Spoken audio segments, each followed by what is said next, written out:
The views and opinions expressed on this program do not reflect the company, owners, management, staff, clients, or partners. Welcome to Bermuda's Daily Talk Show. It's the Daily Hour. ChatGPT did become the world's most downloaded non-gaming app. Literally the job of everyone in government to address the media and the public. What are your thoughts, audience? What are your thoughts on Zandy Silva as the deputy PLP leader? A community that can't feed itself is the community that do. What you may not know, though, is that Bermuda, we have a connection with Epstein, too. Things that people are doing right, the youth are doing right, that is not being advertised enough. When you see your access to U.S. dollars disappear, that's when you have a problem. If you've got a town in the UK with a similar sized population, this place absolutely outshines it.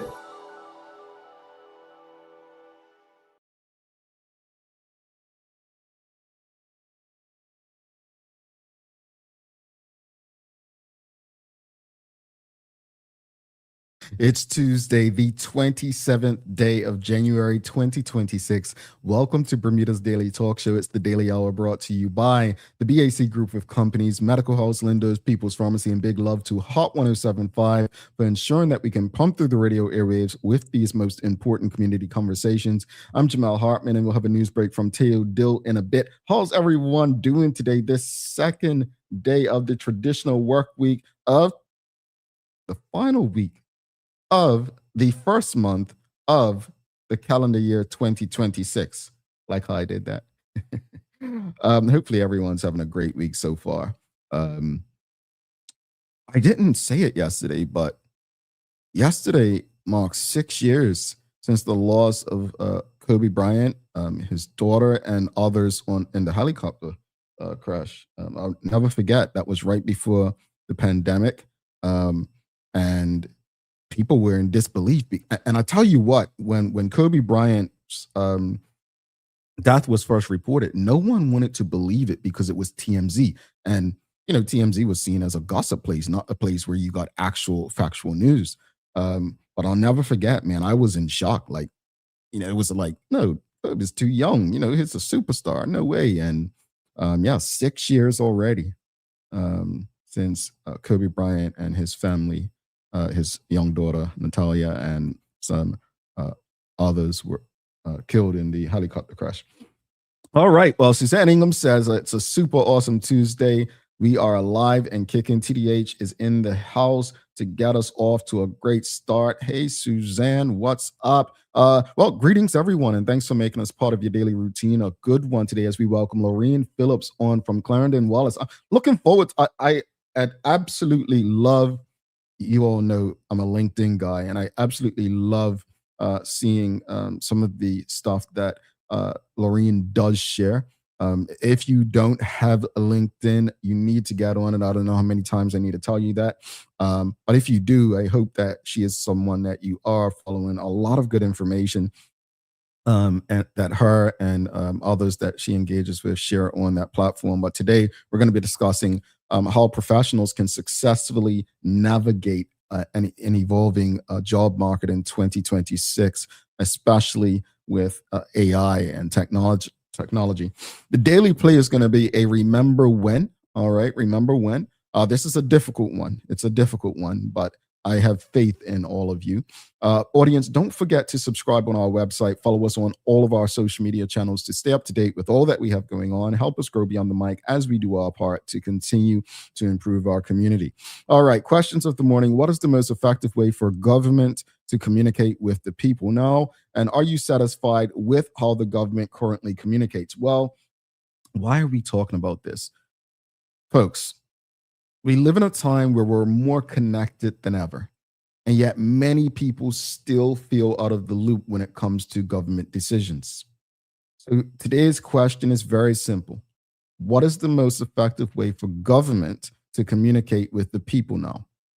Do town halls still work? Does a government podcast build understanding, or does it feel one-sided? Is social media a tool for real engagement or just announcements dressed up as conversation? And where do press releases fit in a world where attention spans are short and trust is fragile? Because this issue isn't just how information is shared, it's when. People don't just want to be told what's happening after decisions are made. They want to be a part of the conversation before the ink is dry. Good communication builds trust. Poor communication creates confusion, even when the policy itself might make sense. So in 2026, maybe the challenge isn't choosing between town halls, podcasts, or social media. Maybe it's figuring out how to listen as much as we speak and how to meet people where they are without talking past them.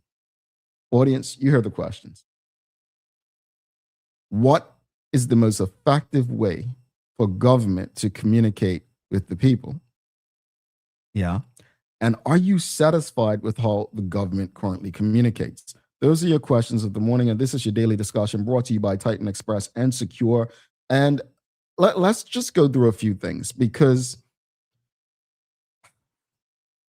I'm going to give the government of Bermuda a lot of credit today. A lot of credit, because I just believe in giving people credit where it's due. For one, Bermudians cannot say that they have not had town halls. They have had literally a town. Right now, they're doing the reform, right? The reform for voting reform, right? They've done, you had the police town hall meetings with the minister and the governor and the commissioner of police. This government will town hall you like to boredom. Like, you gotta give them credit for that. And there's some pros with town halls, right? I know people like, oh, do they still work? There's some pros. It does humanize leadership, right? It puts people in front of you and gives them the opportunity to communicate directly in front of you and with you. It builds trust when done sincerely. It allows real-time questions and emotion, which we've seen when streamed if you're not able to make it. And they're especially effective for local or high impact issues like the gun violence, right? Now, there are some cons to the town halls as well. And this is big. Listen to this. And this is not to offend anyone, but town halls can often attract the same old people, same voices who say the same things. Let's be honest.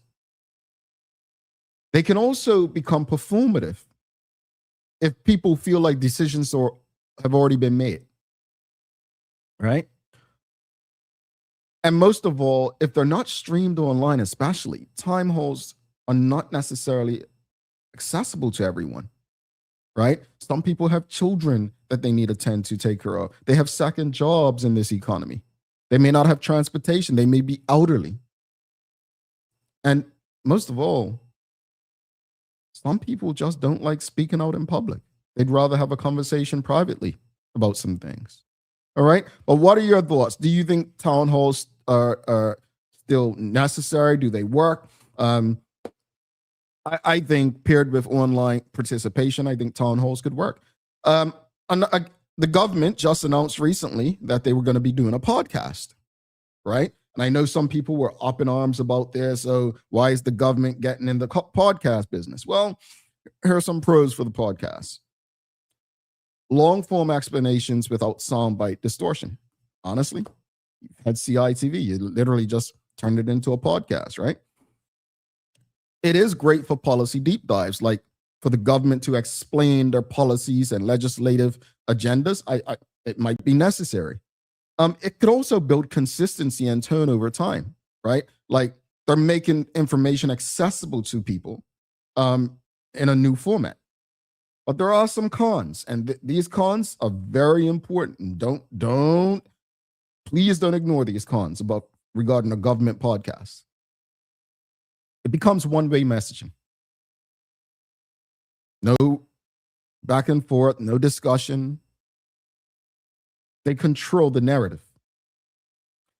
It risks being seen as propaganda if dissenting voices aren't included. And also limited reach beyond already engaged listeners. Like, people don't like governments and politics, right?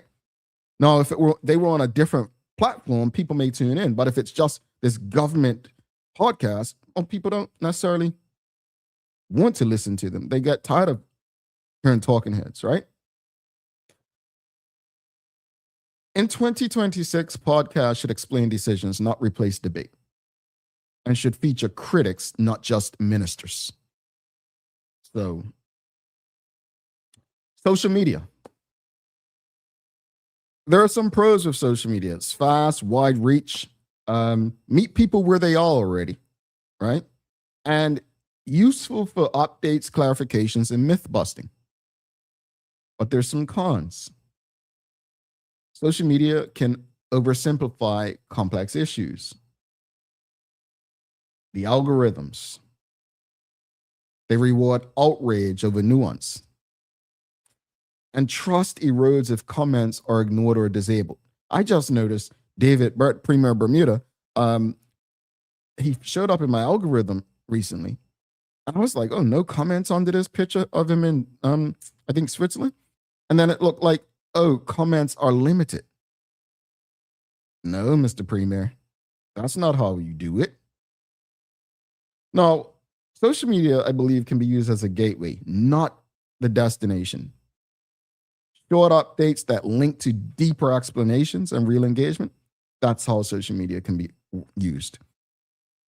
Press releases. Now, I appreciate press releases. You know, they're official record, they're clear and quotable, and useful for journalists and archives.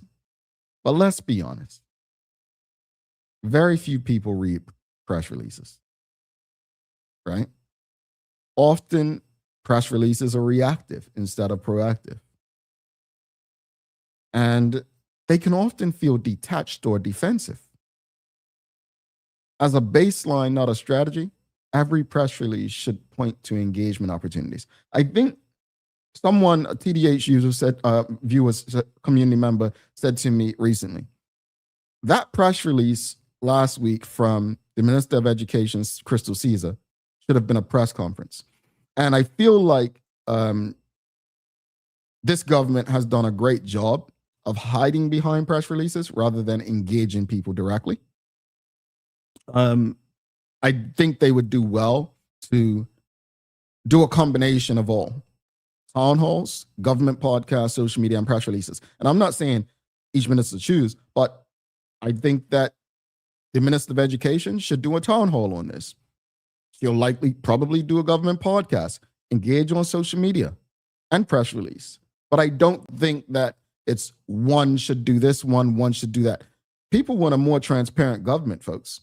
So again, the question of the morning, this is your daily discussion brought to you by Titan Express and Secure. What is the most effective way for government to communicate with the people? And are you satisfied with how the government currently communicates? Are you satisfied? I think, again, I'm not taking up, but I think this government has done a decent job of town halls. They just started this podcast thing, so I don't want to say too much, but I probably won't listen to the podcast. And that's because it is one-way messaging. This is why I keep telling people the Daily Hour isn't a podcast. I think people think anything on the internet is a podcast. It's not.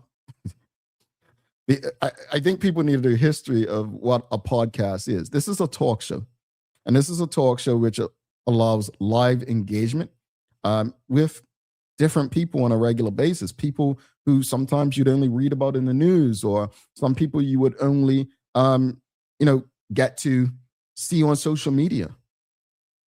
We're facilitators of community conversations here.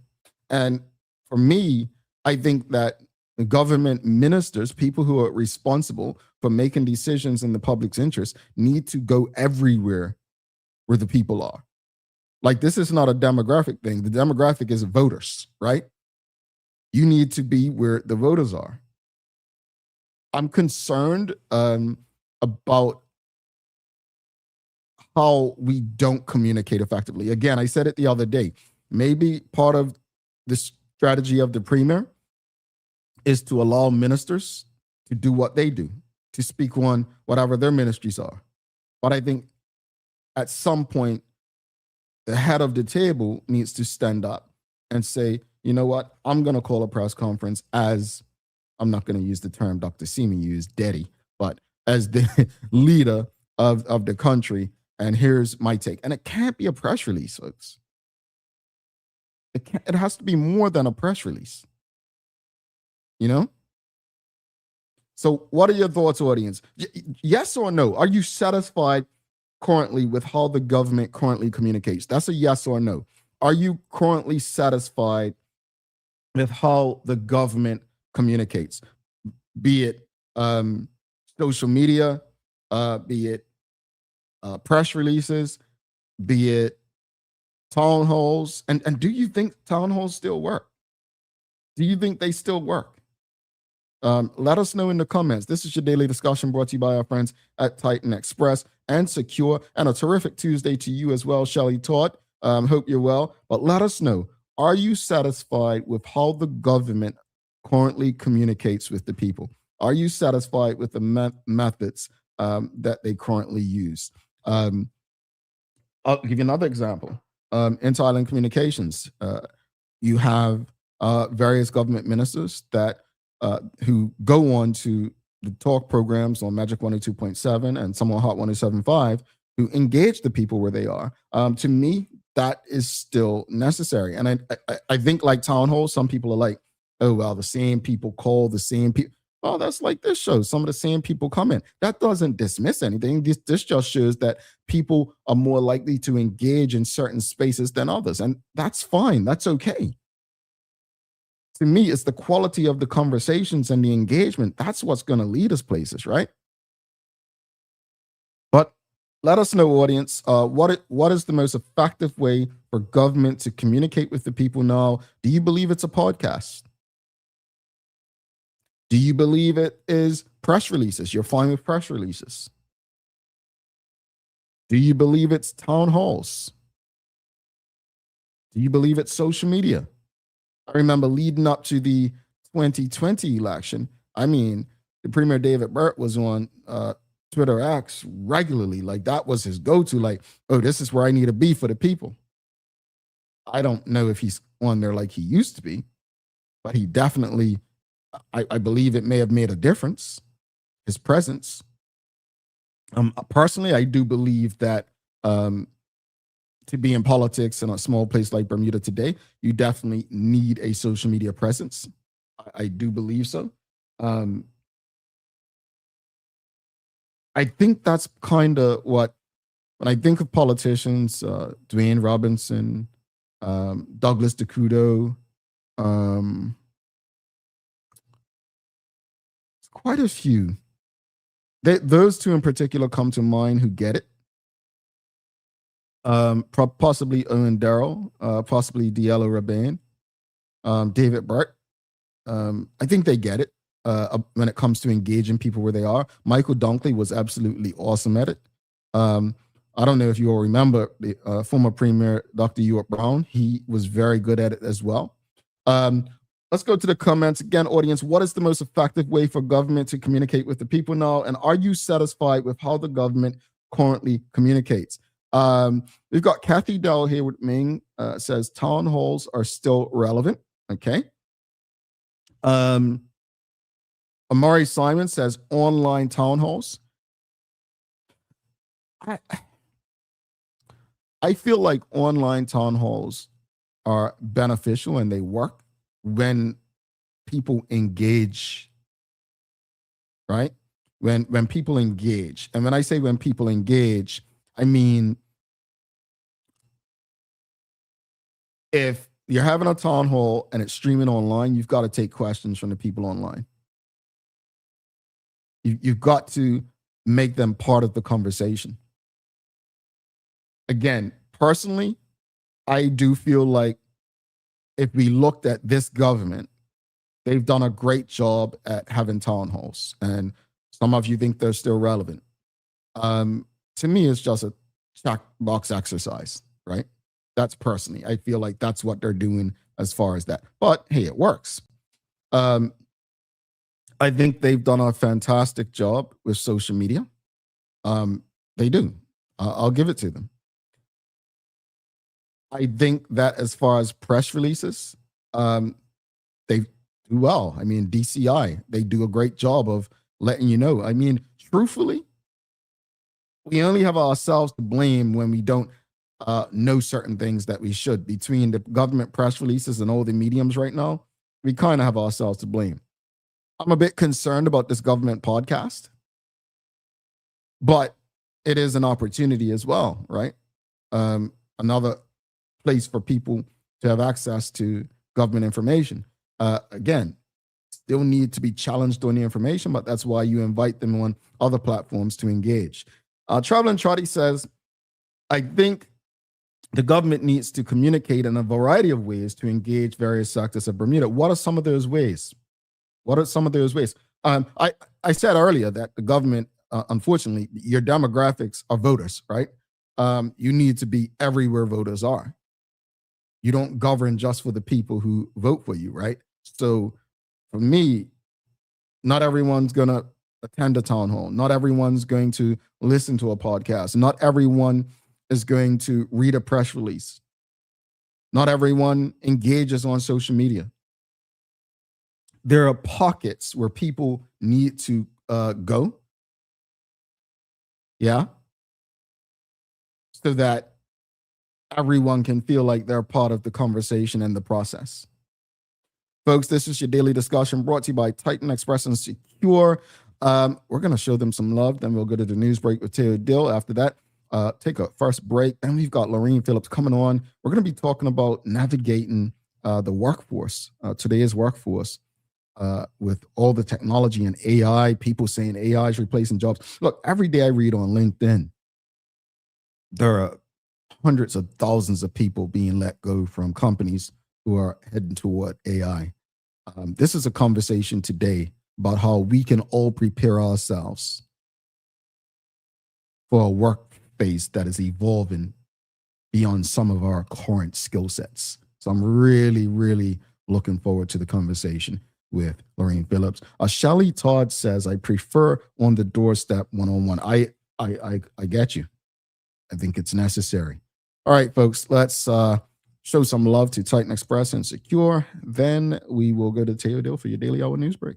The daily discussion is brought to you by Titan Express and Secure. Titan Express delivers safe, professional, and reliable transportation and tours across the island. From island tours to cultural experiences, they set the standard. And Secure is your go-to for property management, waste management, and residential and commercial services. Visit securebda.com. Professional, punctual, and reliable service is their commitment to you.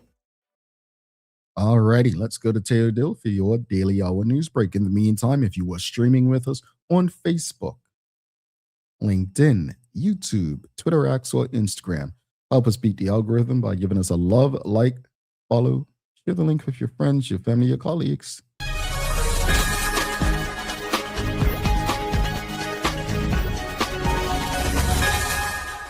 Good morning, I'm Teo Dill, and welcome to your TDH News Break brought to you by the great folks at Peoples. From prescriptions to daily essentials, Peoples Pharmacies, where wellness begins and community grows together. Now, for us Bermudians, one of the most annoying parts of being from this place is how we're only known off the island as being connected with the Bermuda Triangle. Now, here's the thing. According to this news story published yesterday by leading Boston news station WCVB, featuring local marine scientist Philippe Rouge, turns out the mysterious and dangerous nature of the Bermuda Triangle is largely connected with early 60s Cold War spy games. Check it out. Shipwrecks were the foundation of Bermuda's initial reputation as the Isle of Devils, says Rouge. In the 1960s, the myth of the Bermuda Triangle took off after a few planes and ships disappeared in the area. Rouge says the myth also likely served as a cover for U.S. military activity. They were flying experimental planes, and they were testing new methods of sort of detecting Russian submarines. They're using a massive hydrophone setup that could literally hear things happening throughout the Atlantic Basin. And you can find this story on WCVB.com. So, the Cold War might just have supercharged the idea that Bermuda's patch of the Atlantic Ocean is uniquely dangerous. Now, that's kind of crazy, but the Cold War, that is, the post-World War II conflict between what was the USSR and their allies against the US in particular, the West generally, is responsible for much, much, much crazier stuff than that. For example, in 1983, within my lifetime, one single Soviet soldier prevented what would have been a nuclear World War III and most likely the end of human civilization. I am not exaggerating. Check this out.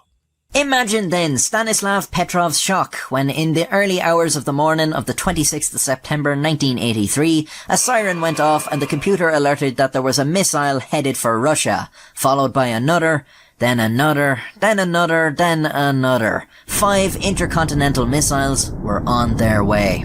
Petrov was frozen with terror, and understandably so. This machine was alerting him that in just a few minutes, a violent end was about to be wrought upon the world, and he lived there. His official instructions? To immediately report a nuclear strike to the top brass, who would then have just minutes to scramble a counter-offensive, at least ensuring that their attacker would also be destroyed. That's right, they couldn't do anything to save themselves, just make sure that they took the enemy down with them. Mutually assured destruction. So what did Petrov do then? He ignored his instructions and reported the alert as a false alarm. He just had a feeling that something wasn't right. And he was right. It wasn't right. And congratulations and well done to TDH's newest team member, Taj Donville Outerbridge, for becoming one of the first ever 4 recipients of CURB's Equity Empowerment Grant.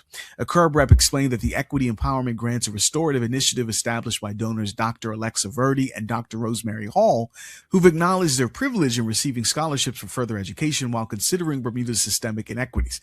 As a result, they made a personal donation to facilitate this grant to help repair the imbalance while encouraging others to engage in similar acts of accountability and restitution. Again, shout out to our own Taj Donville Outerbridge, alongside recipients Hallie Teert, Ari Kamara, and Kaylin Fleming for earning these scholarships, which are intended to provide meaningful support towards the recipient's educational expenses and academic pursuits during this academic year. And one of Bermuda's leading banks has supported one of Bermuda's primary adult learning charities to help improve Bermuda's overall financial literacy. Shout out and well done to HSBC Bermuda for committing almost 50 grand to help support the Adult Education School's 6-month financial literacy course, which starts tomorrow evening at Vision Bermuda. According to an HSBC release, quote, educating the community on how the effective use of money can improve the lives of individuals and ultimately benefit the wider community is not new for HSBC. The first session of this 6-month course starts tomorrow at Vision Bermuda across from Leopard's Club on Beacon Street at 6 p.m. and you can register via ptix.bm, but please feel free to just show up. And weather-wise, it's going to be cold tonight, like cold, with air temps bottoming out close to 50 degrees. These chilly conditions are the result of a solid cold front entering our airspace, which is expected to make today a combination of cloudy skies, blustery showers, and cold air temps. Today's strong winds should largely come from the west-northwest, with the air temp range maxing out at just 64 degrees with a 53-degree floor. Yeah, you heard me, 53 degrees. Keep your hoodie zipped up. You're going to need it to stay in that space. And that's your TDH News Break, brought to you by our friends at Peoples. I'm Teo Dill. Now back to the show. Thanks so much for that, Tay. I'm looking at my phone right now, and here in Atlanta, it's 14 degrees. Says it feels like 5. So, I have my home gym here in Studio J with my bench and my equipment and weights. That's what we did this morning. We were not going outside and messing with the teens, and I didn't want to be frozen for the show this morning. The other thing I did, see, I'm getting better as I age, folks. You know me. I don't turn my heat on for nothing. I see what these bills look like, but the heat had to go on this morning. The heat had to go on. I at the end of the day, at some point, I gotta pay to play. I gotta pay. And yeah, actually, I'm warmed up now. I could turn it off during the commercial break so I can save my money. But hey, I say all that. Stay warm, folks. If you're riding a bike, bundle up extra. And if you're feeling sick or ill, stay away from others. It's that time of year. All All right, stay warm. All right, days of the year. Let me give you a days of the year. All right. Okay. It's National Chocolate Cake Day. I swear we've had a cake day. So I'm going to ask you, what's your favorite flavor of cake, audience? Favorite flavor of cake. In honor of National Chocolate Cake Day, what is your favorite flavor of cake? I just like cake, man. I haven't had cake in a while. Like I actually used to like people having birthdays just so I can get some cake. But you all so cheap now. You don't even feed people cake and ice cream like the old days. It's just like, oh, let's take a shot. Well, I need different friends or a different circle. But my favorite flavor of cake, I like all cake, folks. You know, I have to get like the leftovers when my sister and stepmom, like they bake. So, you know, hopefully it's a little extra left so that I can get some. But yeah, I just love cake. Shelly Todd says her favorite cake is chocolate. Dr. Anthony Richardson says chocolate, lemon, pineapple. Okay. Pineapple upside down cake. Man, that used to be my jam back in the day. Can anyone in the audience make a good cake? Like, do we have any cake makers? Let us know, because I may have a job for you. Anyway, folks, we've got Dawn Ferbert says carrot cake, lemon cake, chocolate cake. I love me some carrot cake. Cheesecake, says Stacey Brown. That used to be one of my faves. Michelle White says heart attack, crippled layer, chocolate cake. Heart attack. I've never heard that. And my own mounted and fruit cakes. Oh, Michelle, we didn't know you know, we didn't know you had game like that. You know, we'll hit you up about a little slide cake. We've got pineapple upside down cake, says WKD Llama. We've got Suzanne Ingham says, I love our old time pound with icing, just cake. All right. Michelle says not mounted pound cake. Yeah, okay, got you. My goodness, Nikki Michelle says, does Betty Crocker count? Look, if I can't tell the difference, it doesn't matter as long as it tastes good. We've got chocolate. Dr. Patricia Chapman says chocolate cake. All right, a lot of chocolate lovers. All right, so Michelle's going to make us a pound cake. All right, we've got carrot cake and strawberry cream cake. Okay, is that like strawberry shortcake? Is it a difference? Let's take a break, folks. We've got a very special guest coming up. I love these conversations. Anyone who knows me knows I love LinkedIn. I don't get on there as much as I used to because I'm just so busy working on behalf of the people. But really looking forward to this conversation, and you should too, especially if you are a person who has a career that you love, a person who is anti-AI, or even if you're a fan of AI, a person who literally has a job. This conversation is for you. Don't go anywhere. We'll be right back with Lorene Phillips. Stick with us. People's ACW, located at King Edward VII Memorial Hospital, carries over-the-counter medicines, toys, cards, and even toiletries. Our knowledgeable staff are there whether you're at emergency, visiting family, or a member of BHB staff, to show you our best even when you're feeling your worst.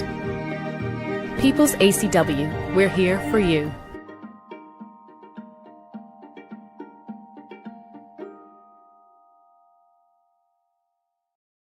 Take a look at our workwear for construction workers and tradesmen.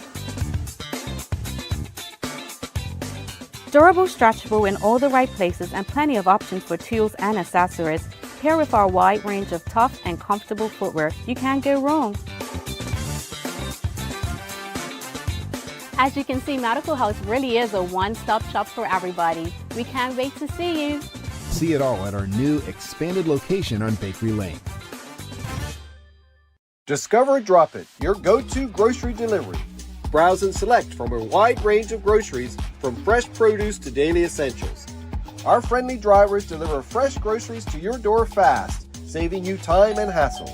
With Drop It, you get fresh groceries delivered fast so you can focus on what really matters. Drop It, freshness at your doorstep, delivered to your door with Lindo's. Why go anyplace else?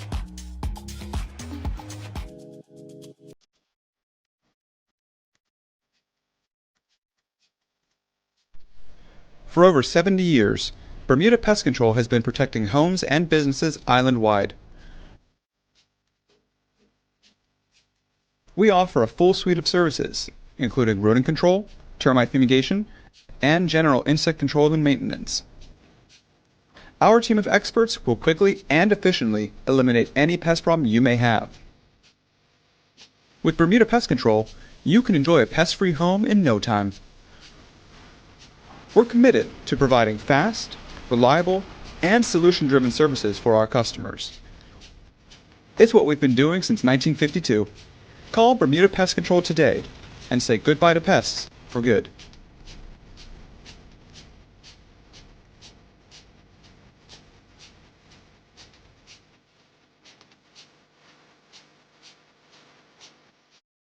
All righty, welcome back to the Big Show. Jamel Hartman here. This is the Daily Hour brought to you by the BAC Group of Companies, Medical House, Lindo's, People's Pharmacy, and big love to Hot 1075 for ensuring that we can pump through the radio airwaves with these most important community conversations. Folks, don't forget to subscribe on our website. Follow us on all of our social media channels to stay up to date with all that we have going on. Help us grow beyond the mic as we do our part to continue to improve our community.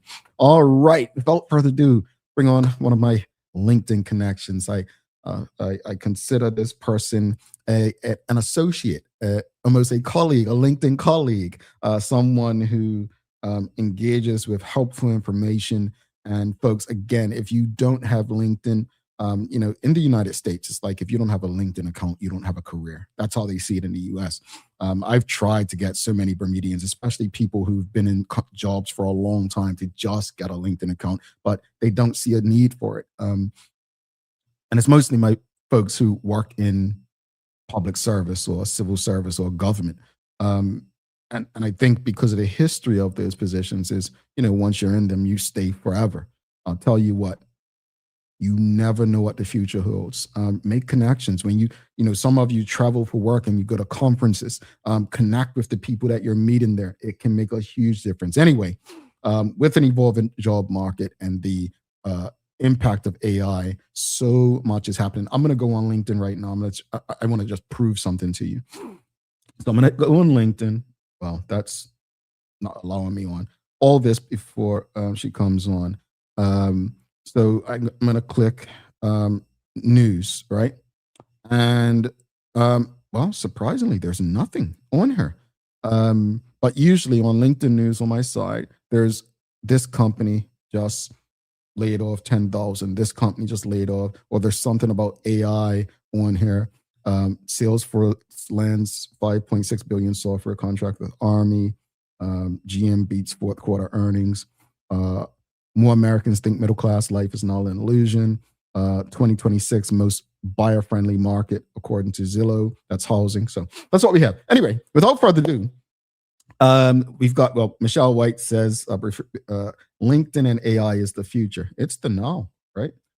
You've got to jump on. As we bring our guests on today, I need you to answer this question from the audience.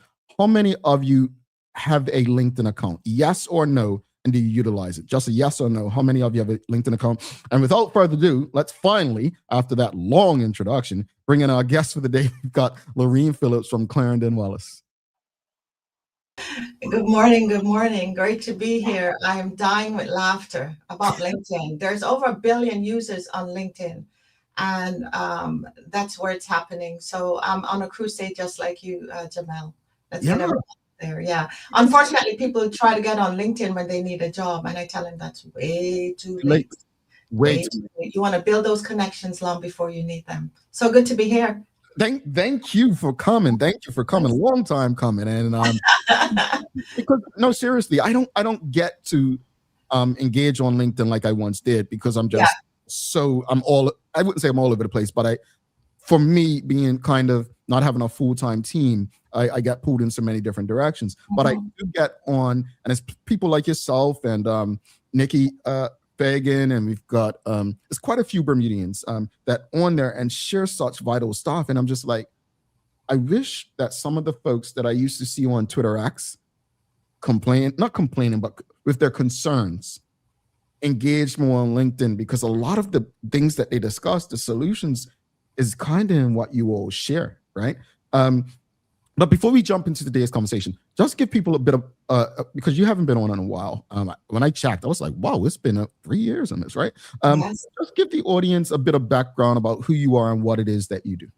Oh, thank you so much. So my name is Lorene Phillips. I'm the founder and CEO of Clarendon Wallace, and we are a boutique leadership development consulting firm.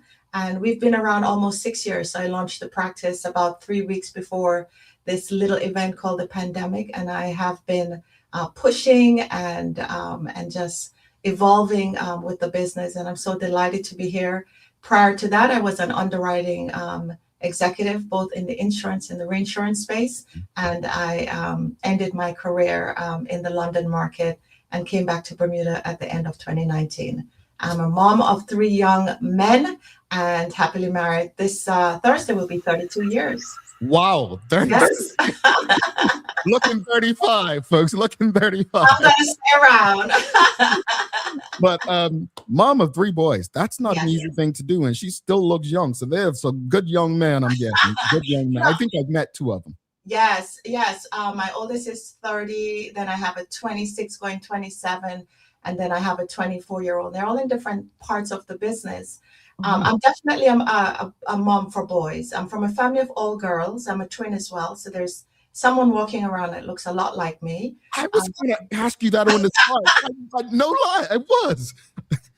Do you know how many people didn't know I was a twin and thought, I saw her on Reed Street and then she showed up on Front Street in a different outfit and she didn't smile at me. So yes, there you have it. Yes. Okay. I was going to ask that on the side, but I was like, no, I'm just definitely.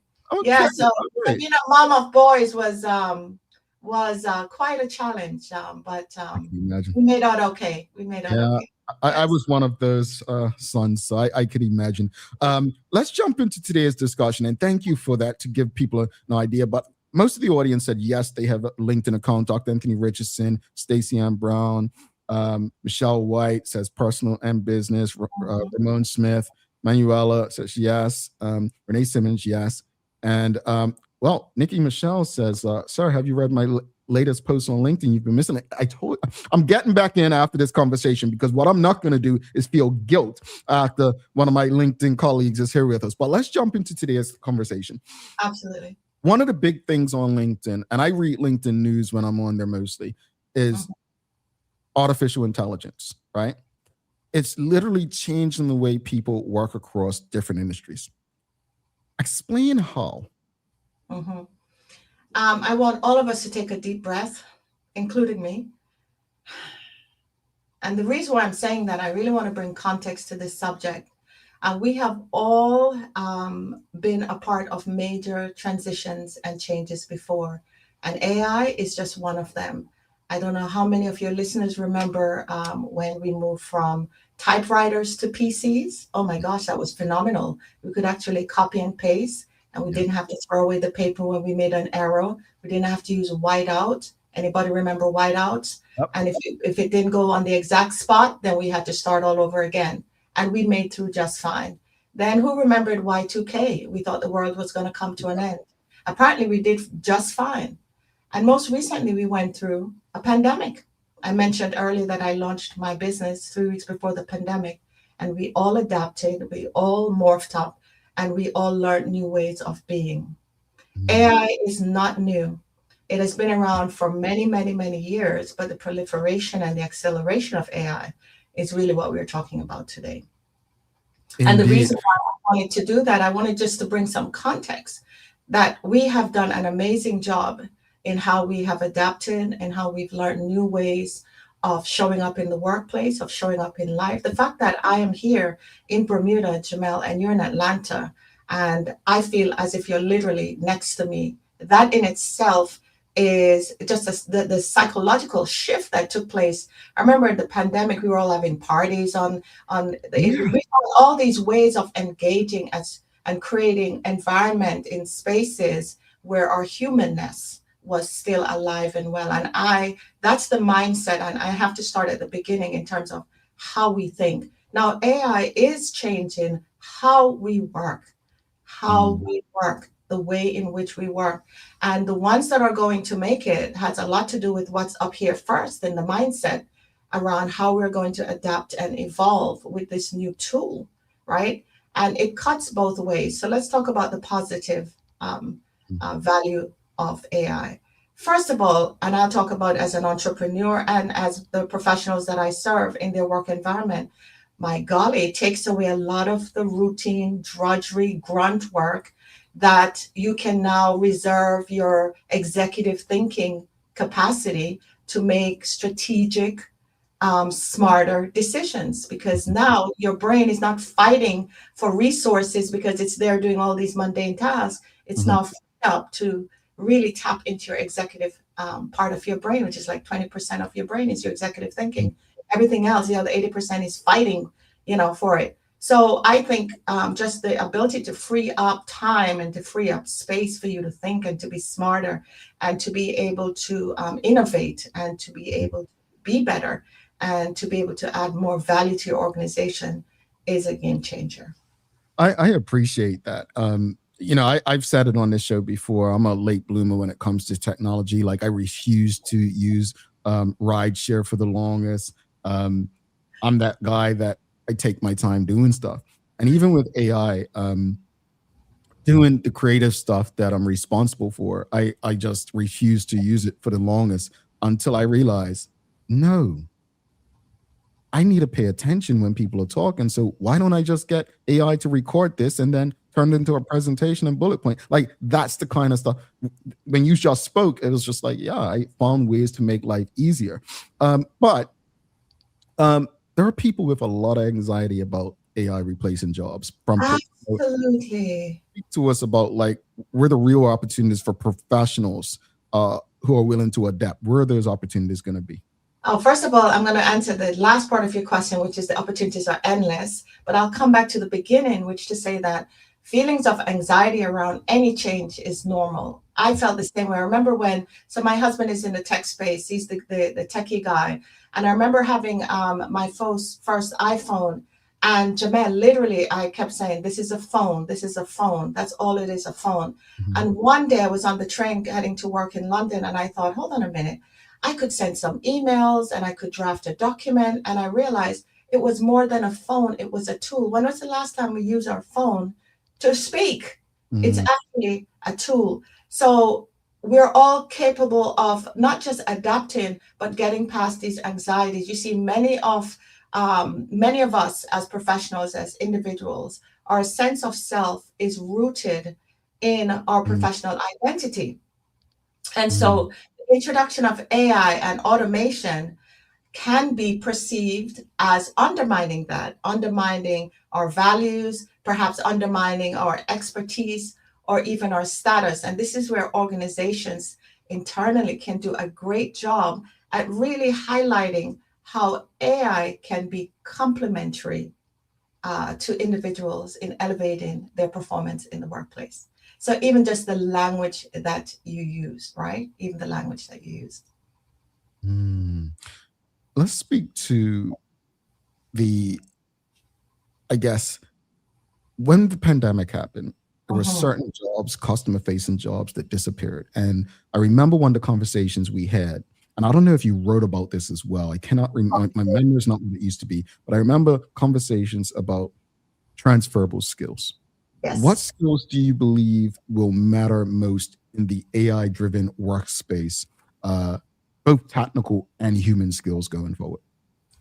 Okay, great question. So from a technical perspective, most AI platforms are not for your techie gurus. They're really designed for regular people like you and I. So I describe myself as an AI enthusiast. It means I'm willing to try, I'm willing to play with, have fun with, experiment and explore. So the technical skills that are going to be essential are going to be AI machine learning, data analytical skills, anyone that's involved in cybersecurity, because security and ethics and governance around AI is also a growing area, and general data fluency. And that is the comfort to try new software, new apps. Like I said earlier, play around it. Every time I go onto Zoom or Teams, there's always an upgrade and new tools and new aspects of using the platform. Being fluent in using those platforms are going to be one of those aspects of your proficiency that people are going to assess you on. For example, if you're on Zoom and you're presenting and you don't know how to use the Zoom tools, people are going to assume, as smart as you may be, that you're not as smart as you are because you don't know how to navigate those tools. So we all have to become proficient of learning new tools and learning the platforms on which we work. And we're in a hybrid workplace, so we have to get comfortable doing that. Now, from a human skills perspective, adaptability and agility, the ability to adapt to change, to move quickly to response to change. And listen, these are stuff we developed throughout the pandemic as well. Developing resilience. That means resilience comes from trying, expending effort. Emotional intelligence and empathy. AI is not a replacement of that. Strategic thinking, the ability to be critical thinking and problem solving. Remember I said earlier that AI is going to take a lot of the grunt work out, free up your capacity so that you can make smarter executive type decisions. And so this is where organizations are going to be looking for you to do that. High level of communication, being able to communicate at a high level, at a nuanced level across all different platforms. Know your platforms. It's not just speaking in person anymore. It's speaking just as I am right now. And leadership skills, being able to lead people effectively through yet another change and another transition. Indeed. I love that. There are always going to be people, getting back to anxiety, who feel behind or overwhelmed by technology. I mean, we have some folks in our audience who just do not want to have anything to do with AI. What are some practical first steps they can take to upskill and stay relevant? I think, first of all, I said earlier, everything starts in the mind, right? But I would say start experimenting with AI tools. Just like I gave my example earlier about on the train, and all of a sudden it's like, aha, it's not just a phone, I can send an email. It's just another way of thinking. So I hope that for everyone that's listening, I'm going to give you a challenge. I just want you to try something new. Be curious. So experiment with the AI tool. You can get chat. You can use the free version. If at work, whatever the approved AI tool is, it might be Copilot or some other tool. Draft a letter in your own word to a colleague or a friend, and then prompt your AI to help you to see how you can refine that letter. So for example, I'll use myself. I'm a very direct person when I send an email, all right? So Jamel, if I'm sending an email to you, I'll probably just cut through the chase and I said, hi, Jamel, here's the attached document, send, right? Jamel, on the other hand, is somebody that likes to feel, warm and fuzzy, and he wants me to say, hello, good morning, how are you? I can put that same response that I just sent, the original response, put it into my AI tool that I'm using, and I'll say, I'm sending an email to a colleague who really is very friendly. He likes warm emails, and I really simply want to tell him that the report's done and it's been attached. Can you redraft this email to improve it to reflect that professional and warm voice that I know would appeal to Jamel? Ding, press send. I'm not lying. A second later, up comes the email, redrafted. Now it's your job as a professional to make sure you don't have what we call work slop. Just copy, paste, and drop it and send it, okay? We don't do that. The professional, you go through, you check it, make sure everything is exactly right. The tone is correct, the spelling is correct, everything is laid out right, and then you can send it. It is still your work product. You cannot blame ChatGPT for sending sloppy work, okay? Treat the outputs as drafts, not decision. I want each of us to ask the question, what is missing? What else could this look like? And push and challenge your AI to work for you. It is a tool. Your ability to push AI to the edge is your ability to be smarter than the machine. Yes, it is learning from you, but you need to make it work for you. Indeed. Thank you. Audience, I want to know from the audience, what most of you probably use AI. For those who use any sort of AI, what do you utilize most? Like, is it Copilot? Is it Otter? Is it ChatGPT? Is it Gemini? I want to know what AI platform do you use, and how do you use it? Now, I'm going to share something. I probably shouldn't, but I'm going to share it since she mentioned. So I'm very direct as well, as you probably all know. And, so we be okay. We don't need chat. Yeah, my business partner makes me. She always says, put that through ChatGPT first, or because and it's not that I'm mean in emails. I'm just very direct and to the point. And so, truthfully, I kind of, depending on who I'm writing now, I would put it through just to make sure. Not that we can't write ourselves. We have the ability, but like that to me was a perfect example of how it can be helpful. In terms of, you know what, that's just not how I write, but let me see what AI tells me to do that can actually smooth this over and make it warmer. It works for me. It works, really and it also that's great, and it also saves you time, Jamel. So instead of me slaving over, oh my gosh, I gotta make this email warm and mushy so that Jamel will open it. I mean, that's time I've saved that I can move on to building the business, to creating new ideas, to be more strategic, to add more value to an organization. That's time I don't have to waste doing that. I did ask the audience what platforms they use. Stacey Ann Brown said Copilot. Zena Woolridge says Copilot, don't use it often. Dr. Anthony Richardson says, currently steer clear of it as I feel like I'm cheating or being lazy. You know what this reminds me of? I love that. Thank you so much for sharing that. Oh, I love that honesty. Yes, that is a mindset that a lot of people have. And I will tell you, it's very generational, Jamel.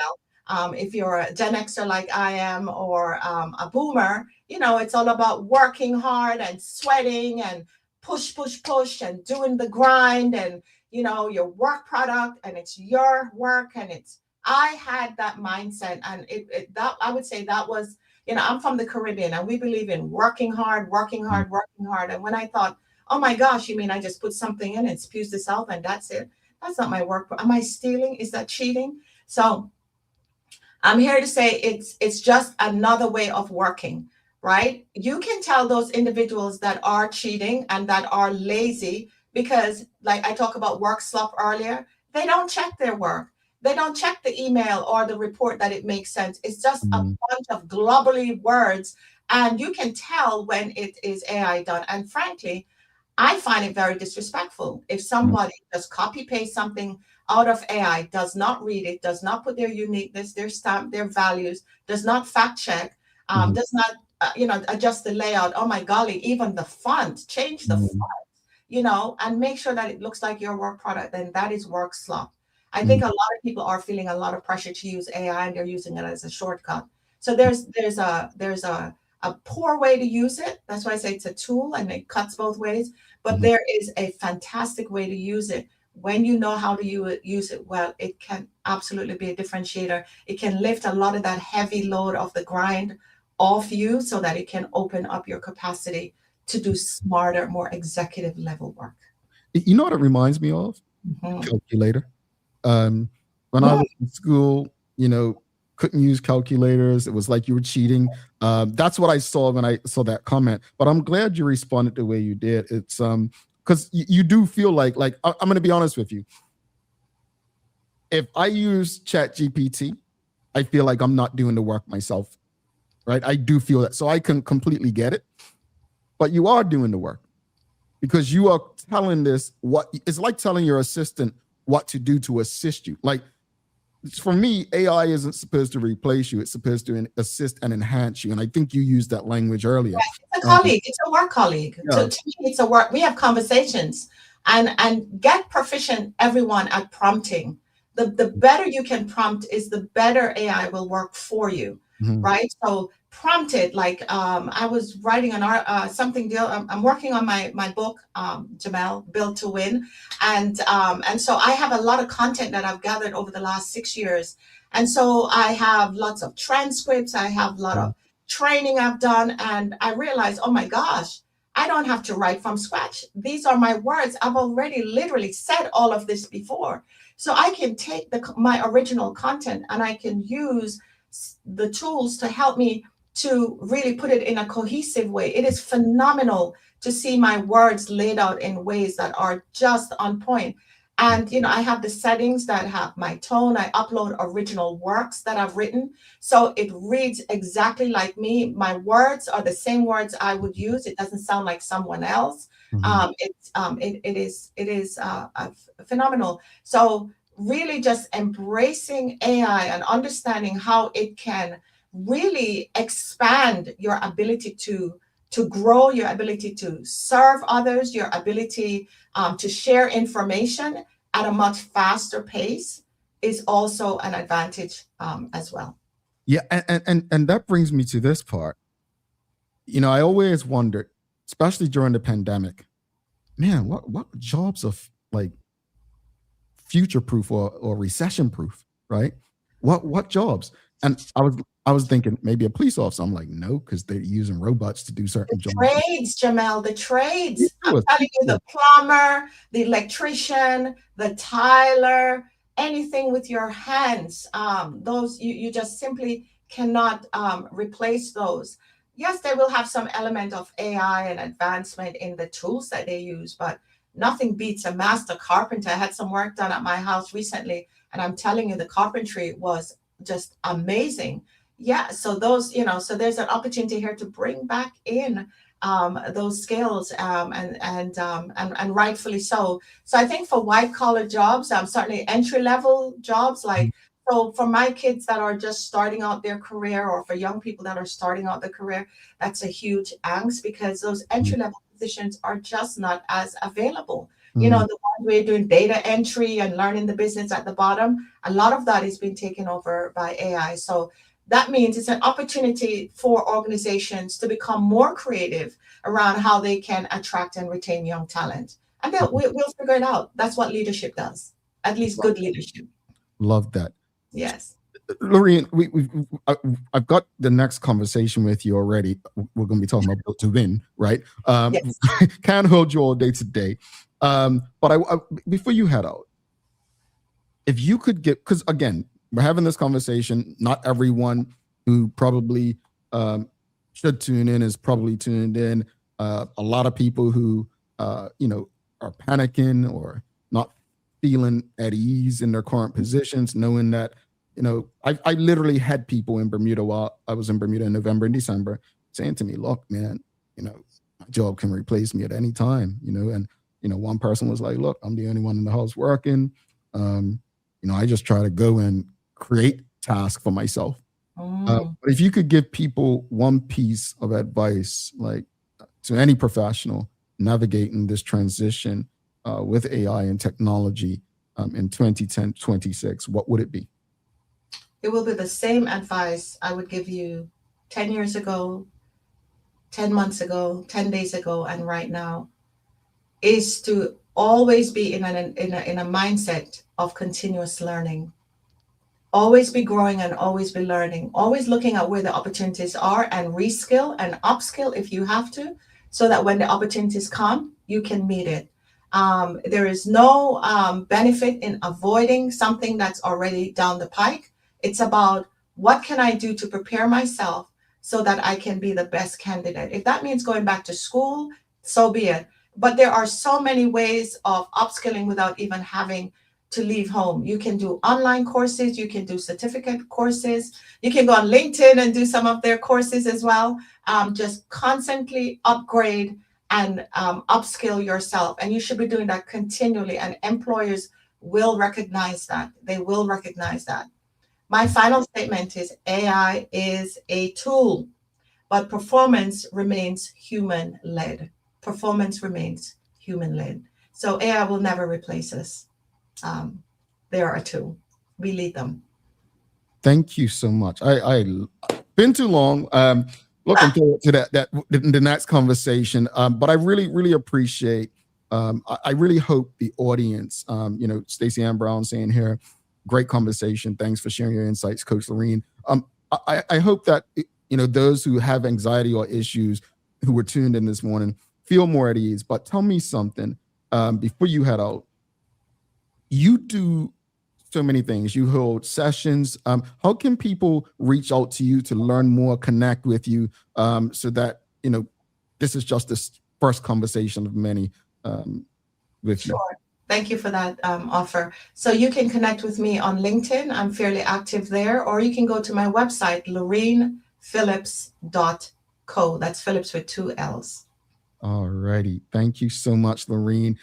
You have a wonderful day. Until next time, we appreciate you and we'll talk to you soon. Thank you, and stay warm in Atlanta like we do in Bermuda. Thanks much.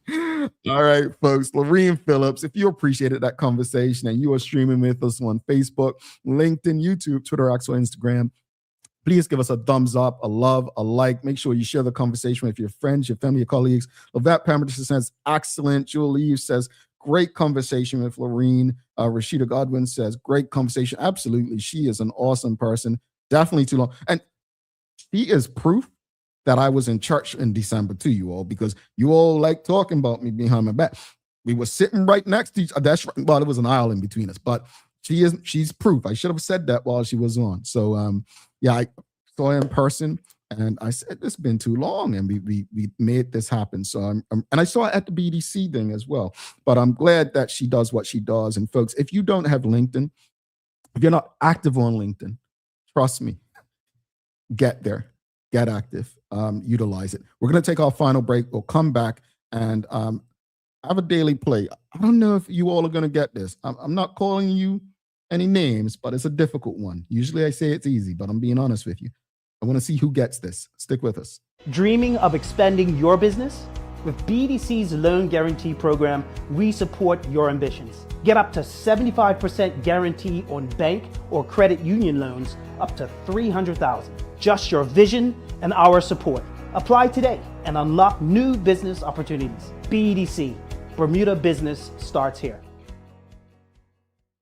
Looking for the best care for your pets? Novazok Feed and Supply has everything you need, from top quality foods to toys and supplies. We've got it all. Join our frequent buyer program and earn rewards every time you shop. Plus, we've been awarded the Clever Customer Initiative program for helping you save more. And don't forget, we open an hour early on Saturdays so you can get a head start on your pet care. Visit us today or shop online for easy pickup or delivery. Your pets will thank you. Every space has a message, whether it's a store, a government office, or a doctor's waiting room. With Store Tunes Radio, transform your environment with customized music and professional messaging that keeps people informed, engaged, and at ease. Easy to use, built for organizations of every kind. Powered by Bermuda Communications Group. Store Tunes Radio, the soundtrack to better customer experiences. Visit storetunesradio.com to learn more.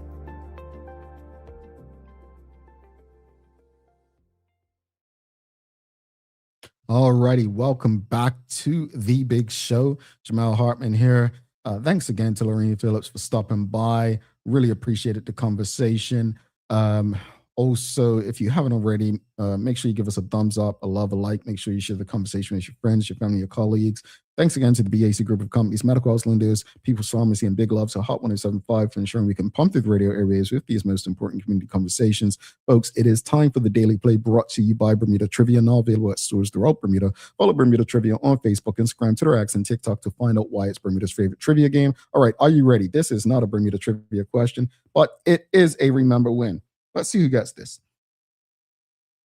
What 90s sitcom originally started with the alternative name Good Morning, Miss Bliss?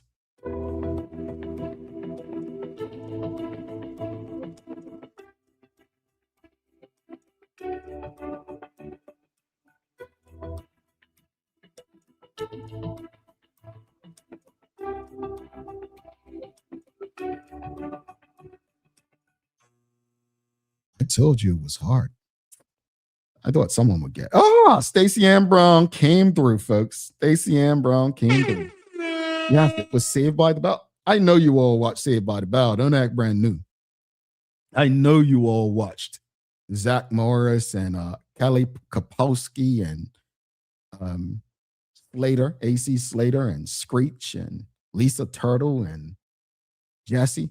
I can't remember Jesse's name on the show, but yeah, that was the show, man. Remember Screech? Suzanne, I know you or your children watched Saved by the Bell back in the day. Yep, Aaron Smith got it. Screech was the man. All right, folks. Wrap it up. First off, I just want to say regarding the discussion this morning about the government and communication, I'll repeat. I think this government has done a great job of town halls. I think they've done an excellent job of. One of the things I didn't mention is their clinics, their constituency clinics. They've done a great job with that. I understand the concern people have with the podcast. This is about controlling the narrative versus going into a space where they can be challenged and ask questions about things, policy and legislation. Press releases, well, they serve a purpose. I just don't think they're as effective as they once were. People don't read, people engage more than they read these days. And social media, understanding that you have to be everywhere. When you're governing, you have to meet everyone where they are. And fortunately or unfortunately, people are in so many different spaces. So hopefully the government takes that into consideration. As far as the conversation with Lorene Phillips, look, I want to go through these comments.